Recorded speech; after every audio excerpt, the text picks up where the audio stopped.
O ensinamento universal, que não pertence à escola espiritual, é o mesmo ensinamento em todas as escolas espirituais de todos os tempos. E a mensagem, boa noite, sejam bem-vindas. E a mensagem é sempre a mesma. A mensagem é: existe um princípio divino no núcleo do verdadeiro ser humano. E o verdadeiro ser humano não é essa personalidade de carne e sangue, não. É um sistema eletromagnético sofisticadíssimo que os Rosacruzes, os alquimistas, né, e as escolas espirituais do passado chamavam de um micro-universo, de um microcosmo. Esse é um primeiro fundamento. O segundo é que o nosso cosmo é um todo isolado dentro do macrocosmo divino. E que pelo nosso estado de consciência a gente projeta a separação desse cosmo dentro de um macrocosmo. Então, nós somos como peixes olhando de dentro de um aquário para o universo e dizendo que o universo inteiro é um grande aquário. E, na verdade, é a lente do nosso egoísmo que está projetando o que a gente enxerga. O terceiro fundamento é que esse ensinamento é o mesmo. É o mesmo ensinamento que tomou forma na China, tomou forma na Índia, no Egito, na América pré-colombiana e por aí vai. Tomou forma na Idade Média, tomou forma agora. É a mesma coisa. E por isso nós falamos que existe uma inteligência coletiva da verdadeira humanidade livre, né, que habita o verdadeiro planeta Terra e não essa projeção de egoísmo que a gente criou aqui. E nós chamamos isso, né, utilizando o nome que já foi dado no passado, de uma corrente do ensinamento universal ou da fraternidade universal. O quarto ponto é que sim, essa aqui é uma instituição bem constituída, bem gerida, né, com valores elevadíssimos e tudo mais, mas isso aqui não é a verdadeira escola espiritual. A verdadeira escola espiritual é um campo. É um campo de informação, como se diz modernamente, né? Ou um corpo vivo, na linguagem clássica que a escola utiliza, ou seja, uma construção orgânica sutil, onde o esforço coletivo de todos os alunos cria esse campo, e esse campo é uma ajuda impessoal para quem de fato quer trilhar esse caminho de transformação. Por quê? E aí vem o quinto fundamento. Porque o grande inimigo está dentro, não está fora. O inimigo precisa ser vencido dentro de você mesmo. O inimigo chama-se eu. Esse eu, que originalmente era um núcleo de consciência e que hoje se tornou, né, o centro do universo. Nós não somos heliocêntricos, nós não somos nem geocêntricos, nós somos egocêntricos. A astronomia evoluiu, a psique humana não. E nós ainda continuamos vivendo como se o eu fosse o centro de todo o universo. E, particularmente, o meu eu. O eu de cada um. Né? Então, esse pequeno preâmbulo, para chegar no tema de hoje à noite, que fala de 3 eus. Fala do eu inferior, fala do eu superior e fala do eu divino. Bom, por que é que nós pegamos esse tema para falar hoje? Porque esse tema é uma das maiores pedras de tropeço de todos os buscadores do mundo esotérico nos dias de hoje. Talvez, não só nos dias de hoje, mas em quase todas as épocas. Por quê? Vou fazer um paralelo. Esse aqui é o mundo material. Quando o ser humano perde o corpo físico, ele não vai para o reino dos céus, nem para o reino do inferno, nem para o purgatório, para lugar nenhum. Ele simplesmente começa a habitar com a consciência dele no segundo patamar de energia que ele tem, que é o corpo etérico. E depois, quando o corpo etérico se dissolve, a consciência dele migra para o veículo astral, e quando o veículo astral se dissolve, migra para o corpo mental, que é o último, e quando o corpo mental se dissolve, restam apenas as experiências daquela personalidade que ficam gravadas nas paredes do microcosmo. Então, quando o ser humano morre, ele não entra em reino dos céus algum. O nirvana, que nós escutamos falar no Oriente, não tem absolutamente nada a ver com isso. E o verdadeiro reino dos céus, que se falava no cristianismo e tudo mais, não tem absolutamente nada a ver com isso. Isso é o clássico mundo dos mortos. Tanto faz se os mortos são bons ou ruins, de acordo com o critério moral, um critério espiritual, qualquer coisa. Então, são duas metades de uma mesma laranja. São duas metades de uma mesma esfera. O mundo material e o mundo dos mortos. O mundo sutil. Nós, na nossa estrutura, carregamos a exata imagem e semelhança disso. Nós temos um eu material, que é esse eu que funciona com uma consciência mais ou menos concêntrica nesse veículo físico. Daqui a pouco a gente vai conversar um pouquinho mais sobre isso. E essa aqui é como se fosse a imagem da esfera material. E aquilo que se projeta fora, ou seja, uma evolução do espírito depois que morre, regiões celestiais, verdadeiras construções de reencarnações e tudo mais, isso é projetado para dentro do ser humano, falando-se de um eu superior. Como se esse eu superior fosse o nosso verdadeiro eu, com quem a nossa consciência tem que se ligar. Esse eu superior, desse ponto de vista, é um engano e uma ilusão, falando da maneira mais sincera e direta possível. Ele é uma construção e um acúmulo de energia que vai ficando ali armazenada dentro do microcosmo, de uma encarnação para outra. E essa situação vai se perpetuando, assim como vai se perpetuando no mundo exterior que a gente conhece. Então, o verdadeiro ser, o verdadeiro self, o verdadeiro eu, não tem absolutamente nada que ver com isso. Você deve estar ouvindo tudo isso e se perguntando, puxa, isso eu já sei. Desculpa desafiar. Não, você não sabe. Você acha que sabe. Mas você só está dando o mesmo nome, ou um nome diferente, para aquilo que a gente está se referindo. E continua sendo um espelho e um engano. Então, o que nós gostaríamos de explicar agora é como é que esse engano está construído.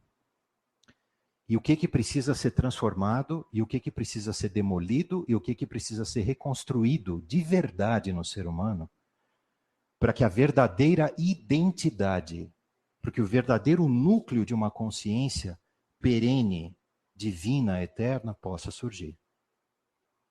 Ok? Então, como o assunto é mais ou menos extenso, a gente pensou em dar uma resumida logo de saída. A gente vai fazer alguns desenhos.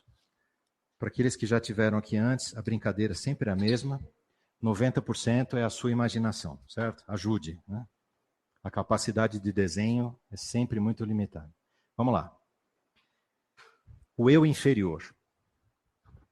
Por que esse nome? É inferior em relação ao quê? Não.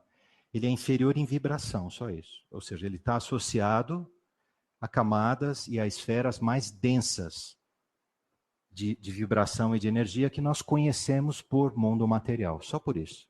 Não é porque ele é inferior em relação a alguém ou a algo dentro, não. É simplesmente porque ele é mais denso, tá? Então, se isso aqui é um ser humano,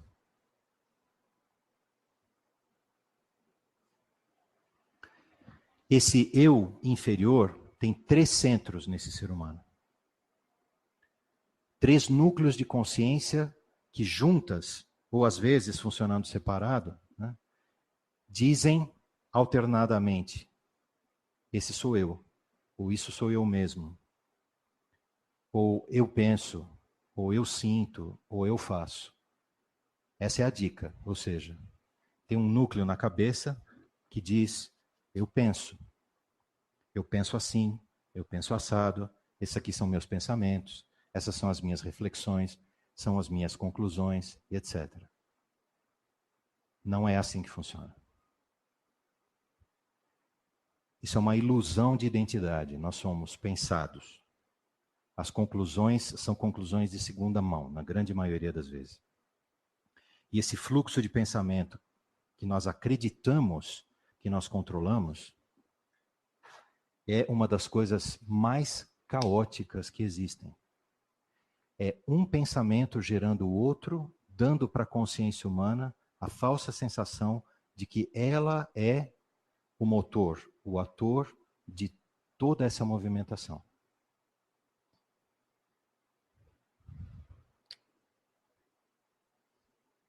Eu sinto. Eu gosto, eu não gosto. Tenho uma simpatia ou tenho uma antipatia. Tenho preferências e assim por diante. Por que a gente aponta o coração? O coração é uma das centrais onde toda a energia emocional, que a gente chama de energia astral, circula.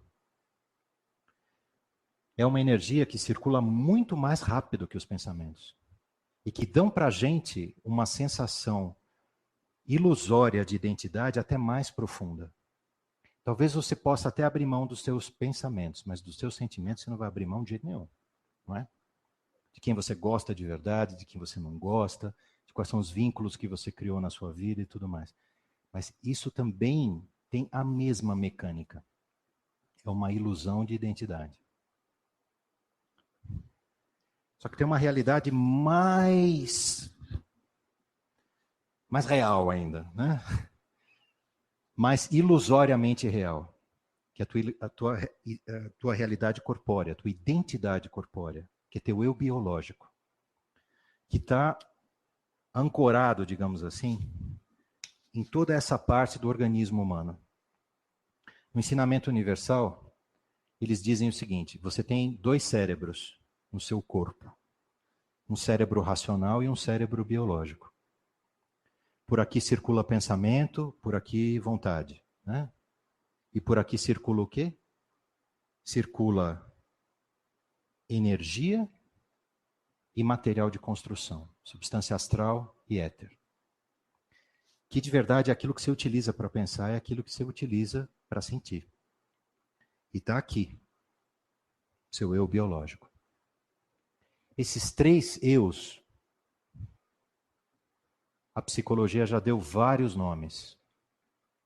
Já foi para id, ego, superego, já se falou de individuação, já se falou de um monte de coisa.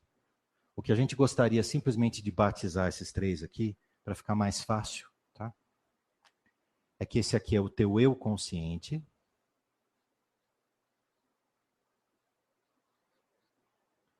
Faça um esforço consciente de entender a letra. A letra é pior que o desenho ainda, né? Aqui é o eu subconsciente.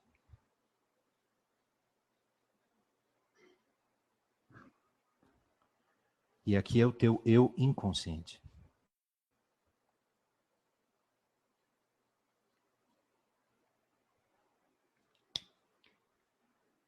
A somatória disso aqui é o seu eu inferior. Tudo isso aqui é o teu eu inferior. Essa construção é uma construção bioenergética que se manifesta com os corpos que nós temos, que vão se formando desde o momento em que a gente nasce. Eles atingem o ápice na nossa maturidade. Depois eles entram num processo gradual de desagregação, até a gente perder o primeiro corpo, que é o corpo físico. Depois a imagem do corpo físico, que é o corpo etérico. Depois essa nuvem de energia que nós temos aqui, que nós falávamos da energia emocional, que a gente chama de corpo astral. E por último, o veículo mental. Então, o corpo físico e o corpo etérico estão ligados aqui. a realidade biológica. O corpo astral está ligado à realidade sentimental subconsciente, porque ninguém é verdadeiramente consciente dos seus sentimentos. Admitamos, né? E o eu consciente ligado ao corpo mental. Isso a gente podia chamar de alma, isso aqui a gente chama de corpo. Para quem já estudou um pouquinho do ensinamento universal, está faltando um terceiro elemento, não está? O que é? O espírito. Se isso aqui é uma alma, e isso aqui são corpos, se isso anima isso, a gente sabe que a alma é só uma alavanca. A verdadeira força que move a alma e a alma coloca os corpos em movimento é denominada no ensinamento universal como uma ideia extremamente poderosa. Essa ideia chama-se espírito. E é aqui que entra a confusão.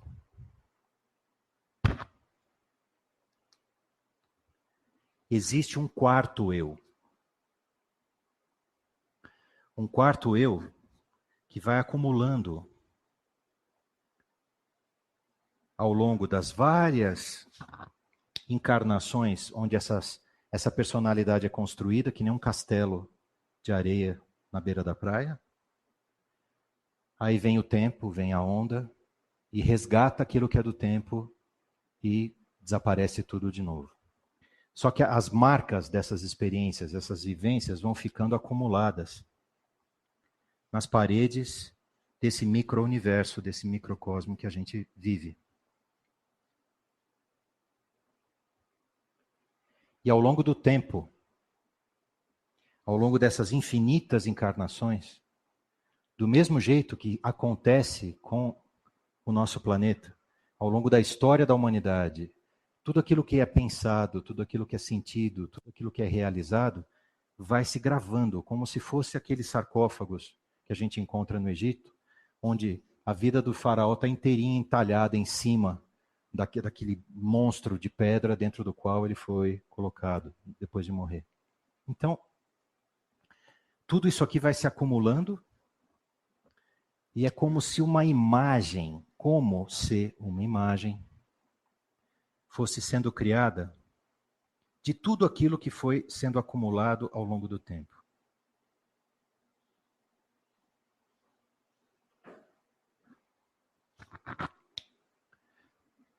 Uma imagem que não tem vida própria, mas que é como se fosse o guardião de todas as chaves e de todas as cadeias que prendem a nossa consciência, a nossa alma e a nossa realidade, a nossa vida ou o nosso corpo. Essa figura, que muitas vezes já foi vista como se fosse um anjo,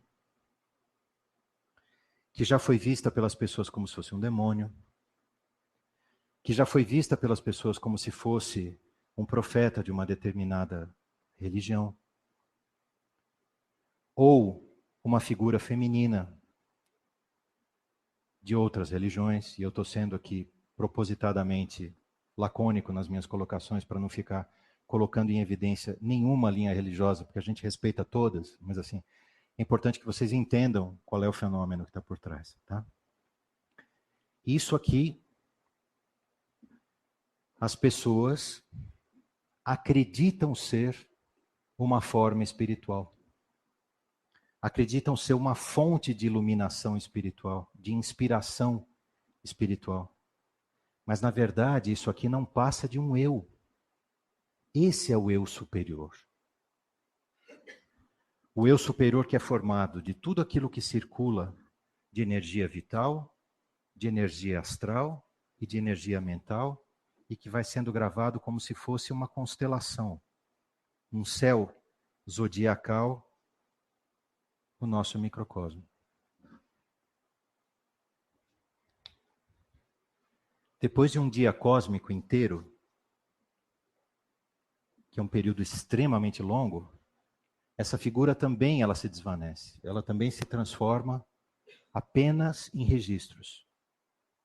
Mas durante um dia cósmico, esse é o tempo de duração dessa entidade aqui, da vida dessa entidade. E essa entidade é como se fosse o dono do teatro de fantoches, o dono do teatro de marionetes. Porque controla todos os fios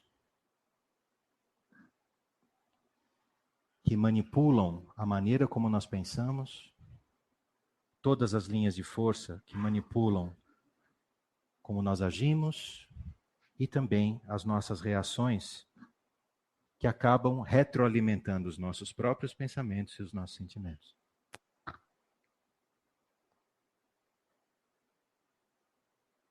Então, esse é o eu superior.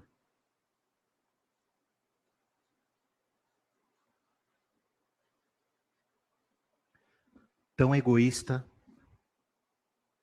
tão afastado da vida verdadeira e original da humanidade quanto esse aqui. Porque um é o espelho do outro. Do mesmo jeito que o mundo dos mortos é o espelho do mundo dos vivos. E do mesmo jeito que se constroem nirvanas, né, no mundo dos mortos, que de nirvana não é nada, porque ainda está submetido ao tempo, do mesmo jeito,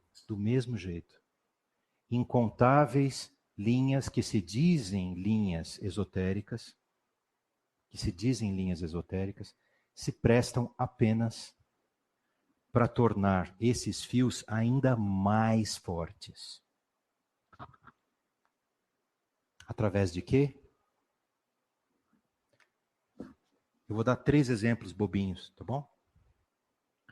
Através de viagem astral. Então você aprende a transferir temporariamente a sua consciência para o seu corpo etérico, para o seu corpo astral, e você começa a visitar essas regiões do além. Através de exercícios de concentração mental, onde você está forçando a subida da força criadora, de um jeito ou de outro. E começa a despertar aqui os 7 sentidos ocultos. Por exemplo, clarividência. Por exemplo, clareaudiência. Por exemplo, telecinese.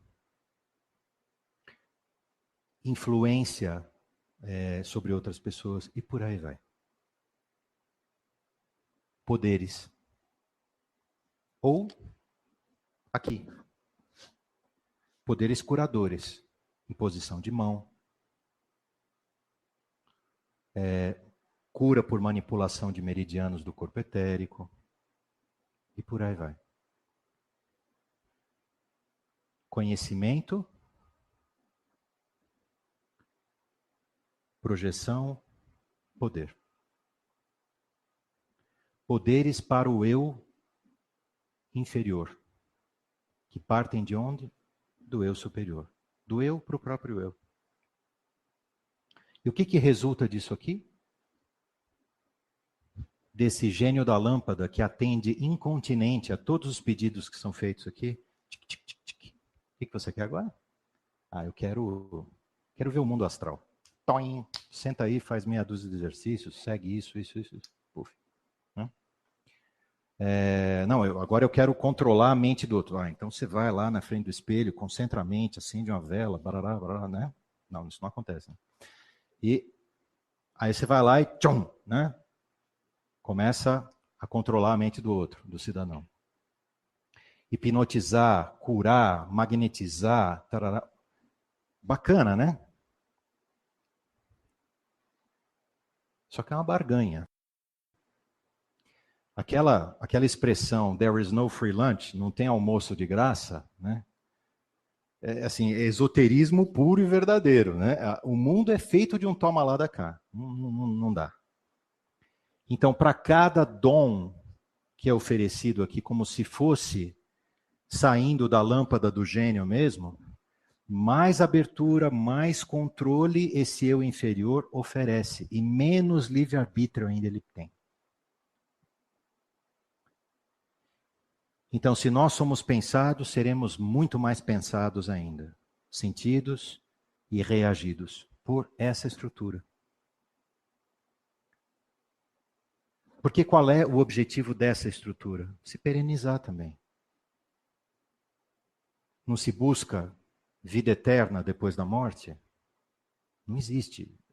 Existe só a decomposição dos corpos. Mas essa estrutura aqui oferece isso. De uma linguagem muito velada, tá? A consciência humana é constantemente tentada nesse deserto da vida. É tentada aqui. Ouçam por detrás da imagem religiosa. Transforma a pedra em pão. Você pode, eu te ensino. Não funciona. Tá bom, vem cá. Pula do alto daquele prédio lá e sai voando que vem um monte de anjo de pegar. Né? Não funciona. Não. Então sobe no monte. Aqui, ó. Vou te mostrar o mundo inteiro. Tudo isso é teu. Tudo isso aqui é teu. Se você, prostrado, me adorar. Quem é esse Satã, pessoal? Esse. Não é um Lúcifer externo, um Satanás externo. Não, é isso aqui, é o eu mesmo. E é esse aqui que se disfarça de anjo nas filosofias, nas escolas ocultas, nas religiões, e se põe de mestre para desenvolver os poderes dos seres humanos, mediante exercícios. Amigos, uma escola espiritual honesta, fidedigna, não tem absolutamente nada que ver com isso. Nada, zero. Porque a premissa de uma escola espiritual é que para o eu ela não oferece nada.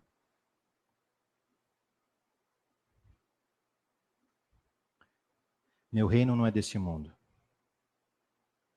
Conhece-te a ti mesmo primeiro. Só sei que nada sei. Com um pouquinho de perspicácia, você começa a perceber que é a mesma mensagem sempre, dizendo assim, olha, se você veio bater nessa porta procurando poderes, não é aqui. Só tem uma base de trabalho para uma escola espiritual. Qual será? A gente falou disso há uns minutos atrás. Era o que faltava nesse quadro. O espírito. Porque isso aqui não é o espírito.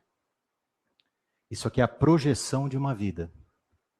Isso aqui não é a tríade superior do espírito, da consciência espiritual, nem da mente superior que Hermes Trismegistus falava. Não é. Que vai completar esses 4 corpos e formar a escada cétupla daqui até o universo. Não, não é isso. Isso aqui é uma imitação, é um sucedâneo. O eu divino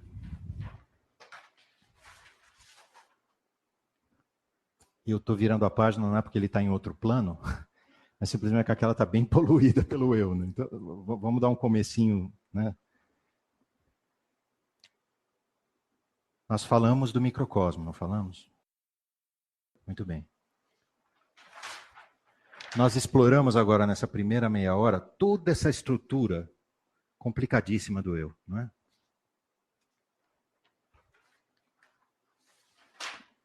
O eu divino é um ponto no microcosmo que não é controlado, não é controlável, nem subordinável a nenhuma dessas estruturas aqui.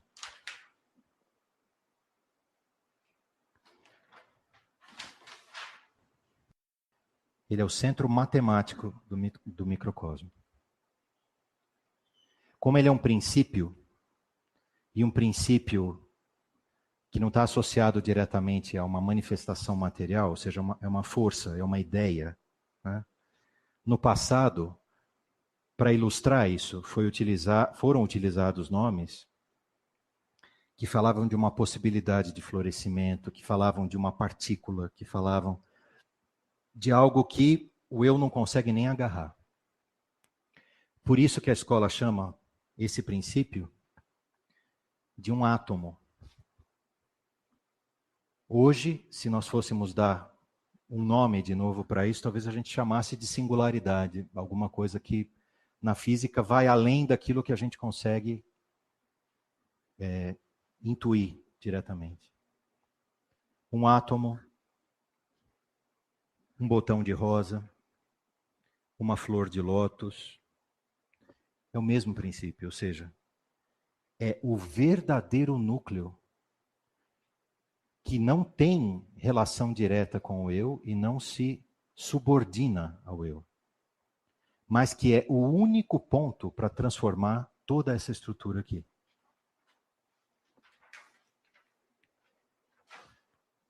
E como se transforma?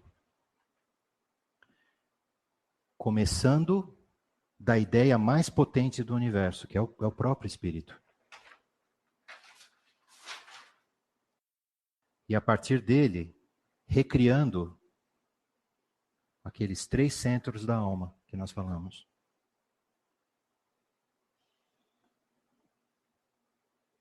E uma vez que esses 3 centros da alma estão recriados, existe a possibilidade de uma transformação estrutural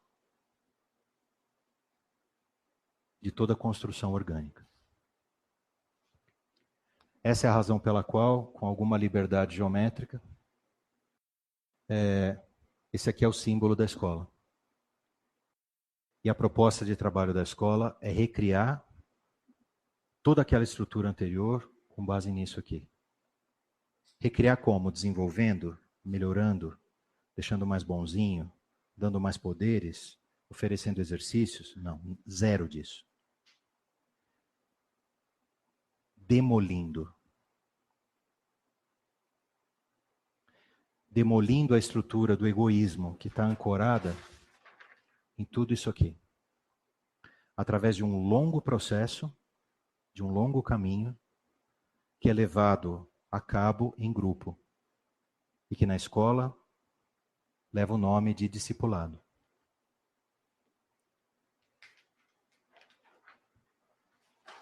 Só que se a gente fosse falar sobre isso agora, com mais detalhes ainda, a gente esgotaria o tempo que é reservado para perguntas e respostas agora. Então, voltando nessa página inicial aqui, sobre a estrutura do eu inferior e a estrutura do eu superior, usando o quadro seguinte como apoio para falar sobre esse núcleo divino, esse verdadeiro eu divino, a gente encerra essa primeira parte de exposição e abre para perguntas. A gente espera que vocês fiquem absolutamente à vontade e que vamos tentar responder as perguntas de vocês dentro das nossas limitações, tá bem? Fiquem à vontade, por favor.